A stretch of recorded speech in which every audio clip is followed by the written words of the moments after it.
বর্তমানে কলেজে ছেলে এবং মেয়েদেরকে কন্ট্রোল করা খুবই টাফ ব্যাপার, কারণ তারা আসলে কোনো উপদেশ আদেশ এটা মানতে চায় না। আমি তাদের প্রতি একাত্মতা ঘোষণা করছি।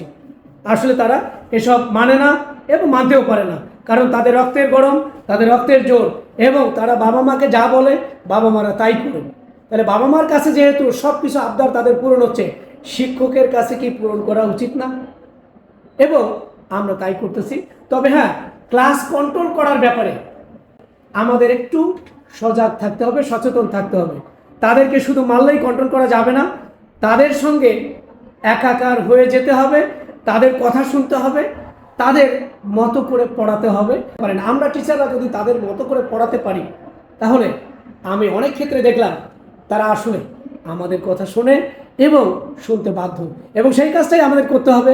পড়ালেখার পাশাপাশি তাদেরকে কো কারিকুলার অ্যাক্টিভিটিস এবং তাদের যে নৈতিক শিক্ষা, এই নৈতিক শিক্ষাটা দেওয়া আমাদের দায়িত্ব। একদিন, 2 দিন, 3 দিন করে মাসের পর মাস তাদেরকে যদি একই কথা বারবার বলা যায়, একদিন হলেও তাদের পরিবর্তন আসবে।